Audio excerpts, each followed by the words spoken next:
Assalamualaikum warahmatullahi wabarakatuh. Halo teman-teman semua, selamat datang di channel Muhammad Najwas. Channel yang akan membahas mengenai pendidikan, kisah, dan juga game.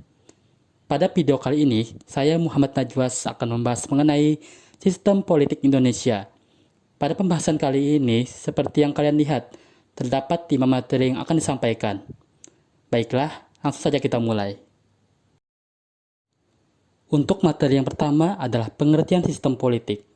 Politik berasal dari bahasa Yunani, yaitu polis, yang memiliki arti berstatus negara atau negara kota yang kegiatannya untuk kelestarian dan perkembangan kotanya. Sedangkan sistem berasal dari bahasa Latin sistema dan bahasa Yunani systema. Adalah suatu kesatuan yang terdiri komponen atau elemen yang dihubungkan bersama untuk memudahkan aliran informasi, materi, atau energi untuk mencapai suatu tujuan. Jadi, sistem politik adalah suatu tata cara yang digunakan untuk mengelola dan mengatur kekuasaan di lingkup sebuah negara, termasuk proses pembuatan dan penerapan kebijakan yang terkait dengan tujuan kebaikan bersama. Adapun secara umum, sistem politik adalah suatu tata cara yang digunakan untuk mengelola dan mengatur kekuasaan di lingkup sebuah negara, termasuk proses pembuatan dan penerapan kebijakan yang terkait dengan tujuan kebaikan bersama. Setelah materi pengertian sistem politik, materi selanjutnya adalah ciri-ciri sistem politik. Berikut ini adalah beberapa ciri-ciri umum dari sistem politik. Yang pertama, adanya unit-unit dan batasan. Sistem politik terdiri dari berbagai unit yang membentuk sistem tersebut serta batasan dan pengaruhnya dalam pembuatan keputusan yang mengikat masyarakat. Yang kedua, adanya input dan output. Sistem politik melibatkan input seperti tuntutan dan dukungan dari masyarakat, dan output seperti kebijakan dan keputusan yang diambil oleh pemerintah. Yang ketiga, spesialisasi fungsi. Setiap struktur politik memiliki spesialisasi dalam melaksanakan berbagai fungsi, baik pada masyarakat politik maupun modern. Yang keempat, dinamis. Sistem politik bukanlah sistem yang statis, melainkan dinamis, dan terus berubah seiring dengan perubahan lingkungan dan kebutuhan masyarakat. Selanjutnya adalah materi ketiga, perkembangan sistem politik Indonesia. Pada materi ketiga ini akan ada 2 pembahasan, yaitu sistem politik Indonesia sebelum amandemen UUD 1945 dan sistem politik Indonesia setelah amandemen UUD 1945. Baiklah, langsung saja ke pembahasan yang pertama, yaitu sistem politik Indonesia sebelum amandemen UUD 1945. Sebelum dilakukan amandemen UUD 1945, sistem politik Indonesia mengalami beberapa kali perubahan. Pada periode tahun 1945 sampai 1959, sistem politik Indonesia memakai demokrasi liberal dengan beberapa ciri-ciri, seperti adanya parlemen, presiden, dan kabinet.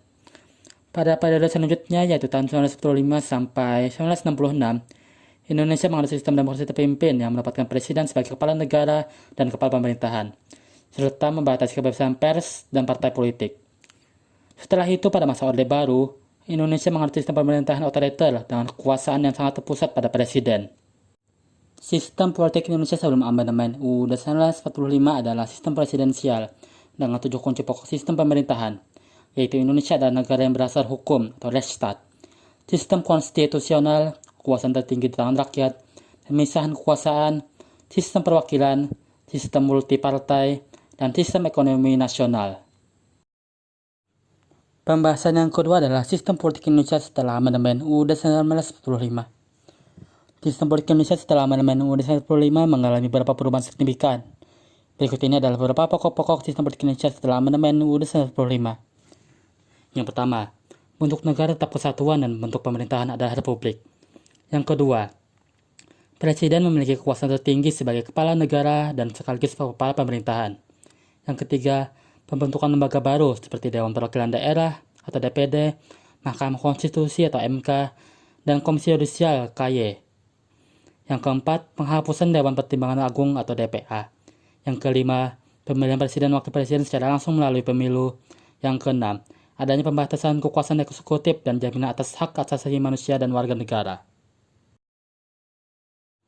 Selanjutnya, materi keempat yaitu kasus perpolitikan Indonesia. Kasus perpolitikan Indonesia melibatkan berbagai isu, mulai dari kontroversi, skandal, hingga persaingan menjelang pemilihan umum. Adapun salah satu kasus perpolitikan di Indonesia adalah masalah korupsi dan politisasi bansos. Korupsi bansos COVID-19 dan banyak kasus korupsi bansos ini terjadi menunjukkan adanya permasalahan struktural dalam pengelolaan dana yang rawan disalahgunakan untuk kepentingan politik. Baiklah, setelah materi kasus politik Indonesia, kita masuk ke materi terakhir, yaitu materi kelima, analisis kasus politik Indonesia. Masalah korupsi dan politisasi bansos di Indonesia berakar pada budaya dan sistem politik di Indonesia. Berbagai laporan dugaan penyelewengan bansos pandemi juga telah diterima oleh aparat penegak hukum di berbagai daerah di Indonesia. Sebelum kasus korupsi bansos COVID-19, sudah banyak kasus korupsi bansos terjadi, terutama di level pemerintah daerah atau Pemda. Studi menunjukkan bahwa bansos dan hibah sebagai salah satu sumber daya yang rawan digunakan untuk kepentingan elektoral. Iklim politik biaya tinggi di Indonesia menuntut modal besar dari politikus untuk membiayai pencalonan dan kampanye politik. Korupsi anggaran publik termasuk bansos menjadi salah satu jalan untuk memenuhi tuntutan ini. Untuk mengatasi masalah ini, perlu adanya upaya serius untuk menciptakan sistem pembiayaan politik yang efektif, transparan, dan akuntabel, sehingga penyalahgunaan anggaran untuk menjaga kegiatan politik dapat diminimalisir. Selain itu, perlu ada penegakan hukum yang tegas terhadap pelaku korupsi, dan politisasi bansos agar masyarakat dapat merasakan manfaat dari program bansos yang seharusnya diberikan pada mereka yang membutuhkan. Baiklah, jika ada kesalahan dalam video ini, atau ada pembahasan yang salah, silahkan berikan komentar kalian. Sampai di sini pembahasan dari saya, sampai jumpa kembali di video selanjutnya. Terima kasih, wassalamualaikum warahmatullahi wabarakatuh.